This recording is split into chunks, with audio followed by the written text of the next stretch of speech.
Kini, Iran telah melantik veteran berhaluan keras Mohsen Rezai untuk mengetuai Badan Keselamatan Negara tertinggi negara itu. Bekas komander pengawal revolusi itu akan membantu membentuk keselamatan ketenteraan dan dasar luar Iran serta akan menjadi penasihat utama kepada pemimpin tertinggi Mojtaba Khamenei. Pelantikan ini mengukuhkan pengaruh pengawal revolusi di negara itu ketika Iran terus berkonflik dengan Amerika Syarikat sambil berdepan keputusan penting mengenai Selat Hormuz. Tindakan ini menunjukkan Teheran sedang memperkukuhkan penguasaan golongan berhaluan keras dan bukannya beralih ke arah yang lebih sederhana. Dan sekarang untuk membantu menghuraikan perkara ini, kami bersama Negar Moshtadeh, seorang wartawan di Iran International dan juga host siri podcast I4 Iran. Terima kasih banyak kerana bersama kami. Ceritakan kepada kami, siapakah Mohsen Rezai dan adakah pelantikan ini benar-benar meningkatkan pengaruh pengawal dalam membuat keputusan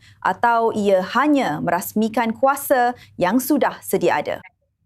Terima kasih atas pengenalan itu. Seperti yang anda sebutkan dalam laporan anda, Mohsen Rezai merupakan ketua IRGC selama beberapa tahun, terutamanya semasa perang Iran-Iraq yang mereka gelar sebagai pertahanan suci. Anda tahu, ini juga menunjukkan peningkatan sekuritisasi dan ketenteraan Republik Islam daripada Golongan Ulama.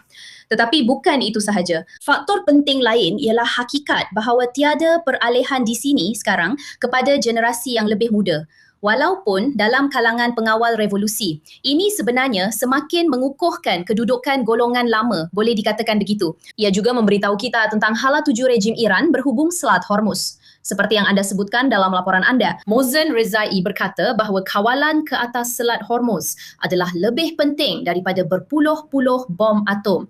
Jadi Majlis Keselamatan memainkan peranan yang sangat besar, peranan penting dari segi keselamatan negara dan dasar luar. Mohsen Rezai sememangnya sangat revolusioner, sangat berideologi. Tetapi anda tahu beberapa aliran pemikiran juga mengatakan mungkin mereka mahu mencapai satu bentuk perjanjian melalui rundingan. Dan jika mereka berbuat demikian, mempunyai seseorang yang benar-benar dihormati oleh golongan garis keras, dia mungkin dapat meyakinkan mereka dengan lebih baik berbanding individu dari kumpulan reformis sederhana yang lain. Dan dia mungkin dapat menyelesaikan perdebatan itu, boleh dikatakan begitu. Ini adalah satu perkara yang sangat menarik kerana ia seolah-olah bertentangan dengan apa yang saya fikir merupakan sebab paling mudah. Namun, pelantikan ini boleh awak ulas lebih lanjut tentang strategi Tehran, sama ada dalam persediaan untuk konfrontasi selanjutnya atau memperkukuhkan kedudukannya sebelum rundingan yang mungkin berlaku ini. Sebenarnya, ia boleh jadi ke mana-mana arah. Ia mungkin bermaksud beliau cuba meyakinkan kumpulan garis keras tentang perjanjian ini. Sebab apabila, contohnya, ketika Khamenei mengadakan perarakan, terdapat beberapa kumpulan garis keras dalam kalangan rakyat Iran sebenarnya, bukan hanya dalam kalangan rejim, yang melaungkan mati kepada Adolf Chi, Menteri Luar Negeri, ketika beliau lalu dengan motosikal. Jadi itu satu teori. Tetapi ia juga boleh bermakna mereka sedang bersiap sedia untuk perang pergeseran dan berkemungkinan seperti yang anda nyatakan bersama wartawan anda di Washington DC bahawa tidak akan ada sebarang perjanjian di sini, bahawa pihak Amerika hanya melengah-lengahkan masa apabila tiba musim pemilihan utama. Kita akan kembali kepada semua ini sekali lagi. Jadi mereka mungkin sedang bersiap sedia dengan mengetahui sepenuhnya apa niat sebenar Amerika Syarikat. Dan begitu juga dengan rejim Iran. Mereka benar-benar tidak mahu melepaskan kawalan ke atas Selat Hormuz, yang mana agak ironik kerana mereka sebenarnya tidak mempunyai kawalan sebelum perang juga. Tetapi satu dimensi menarik di sini yang kita belum sebutkan lagi ialah hakikat bahawa Rezai sebenarnya menyokong Khalibaf semasa pilihan raya presiden 2024 dan beliau tidak menyokong Jalili yang digelar ultra konservatif itu yang merupakan calon utama bersama presiden semasa Masoud Pezeshkian. Jadi ada dimensi politik yang menarik di situ. Tetapi dua tokoh seperti Khalibaf dan Rezai, bolehkah mereka saling mengimbangi atau mereka akan bertelagah? Pada akhirnya, lelaki seperti ini memang mahu menjadi raja pada akhirnya.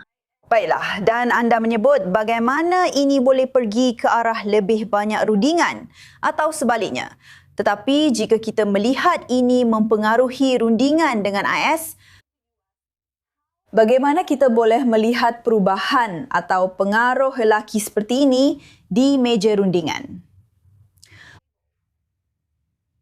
Saya lebih cenderung kepada pemikiran bahawa ini bermakna mereka pasti tidak akan melepaskan kawalan ke atas Selat Hormuz dan ini pasti akan memperkukuhkan lagi kedudukan IRGC sekali lagi menjauh dari kelompok ulama, jauh daripada mana-mana puak reformis dan jauh daripada golongan muda politik atau sebarang peralihan baharu dari dalam IRGC sendiri. Jadi mereka benar-benar cuba memperkukuhkan kuasa di sini dan ini menunjukkan kepada saya bahawa saya rasa mereka tidak akan membuat sebarang kompromi walaupun ia mungkin boleh berlaku sebaliknya. Tetapi sebenarnya mempunyai seorang tokoh tentera seperti ini memberi isyarat bahawa Iran mungkin sedang bersiap sedia untuk kemungkinan lebih banyak peperangan menjelang pemilihan awal. Baiklah, Negar Mushtadeh, terima kasih banyak kerana bersama kami dalam siaran ini.